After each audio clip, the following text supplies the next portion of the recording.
Okay, Frank. Oh, can you hear me? I gotcha. Yeah. Listen, well done today. 4 goals, a clean sheet. Was that just what you wanted? Was that just what you needed? I think it's what I wanted. We wanted to win the game today, first and foremost. And I think at half time we had a lot of control, but I think probably our final third play, I think to be expected at the moment in the period that we're in, was maybe not as bright as I wanted it, not as much movement and not enough penetration. But in the second half that game, we got a very good win. Ben Chilwell has scored the first. He set up the second. At the back, he looks very assured. Just how big was his contribution? Yeah, I thought Ben Chilwell was fantastic in his contribution in all senses. He gets his goal, he gets an assist, his defensive play, his engine to arrive into attack and help us on that left-hand side. He was always ready to join in all the time, getting up and down when you consider the injuries he had. So I think with Ben, he's Premier League ready. We know that, playing in the Premier League as well as he has done for Leicester to this point. So he looked like he played for us for a long time. Can you clear up what was going on with the second penalty that obviously led to the 4th goal? Tammy Abraham seemed as though he wanted to take the penalty. Cesar Azpilicueta took the ball from him and gave it to Jorginho. Yeah, I can clear it up. I think Tammy, maybe with his youthful exuberance and performance that he'd had in the game, I think was very good. Made a bit of a mistake and wanted to take the penalty. It's not the we have a designated penalty taker, as you saw with the first penalty, and it's been dealt with in the dressing room. No problem either. Okay, Tom Hopkinson, please. Yes.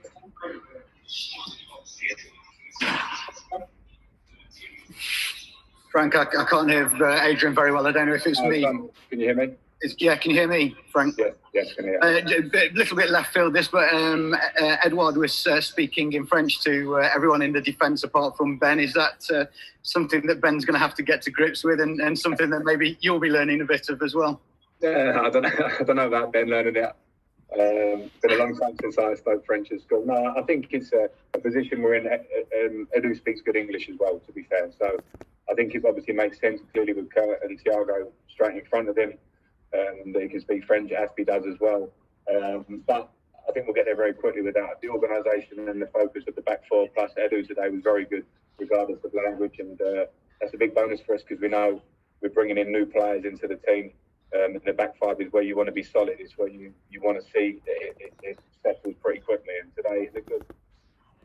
Thanks, Frank. Thank you.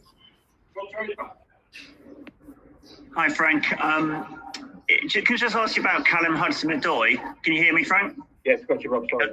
On Callum, another sort of eye-catching performance. Sort of a week ago, he looked a bit peripheral to things and talk of loan moves and such like. Is he sort of too good to let go on loan, or is that still a possibility? I think Callum's performance, particularly in the second half today, when he got more aggressive, wanted to take on his fullback and go on the outside, because Callum absolutely has the ability and pace and ability on the ball to do that and put crosses in the box, which he started to do. So no, Callum's absolutely part of my plans here. We have Christian Pulisic and Hakim Ziyech injured. You saw Christian come back in today, but we need options on the wings. And what Callum showed in the second half today when he came on against West Brom is exactly what he needs to show. I'm very pleased with him. Okay, Nick Purewell, please. Hi Frank, thanks for your time. Just wondering, obviously, with Christian Pulisic back fit now, we haven't seen much of him, obviously, for the injury. Can you just talk about, why he has, how he's earned himself the number 10 shirt? I know it's obviously a couple, isn't it?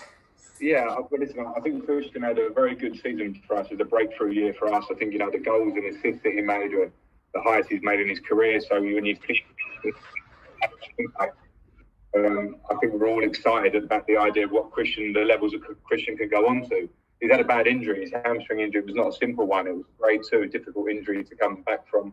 He's absolutely chomping at the bit and hungry to get back in the team. That's how managed to give him 10 minutes a day. And really, we want these next 2 weeks to be a real process to build up his fitness and get him firing for the next period of games. So, yeah, he deserves that number 10 shirt for how he's played. Looking forward to being fit and firing and everything to the forward area. Hiya, Frank. Sorry, just to go back to Callum, during the game, Hansi Flick gave a press conference in Germany where he's actually confirmed that Bayern want to sign Callum before the deadline passes.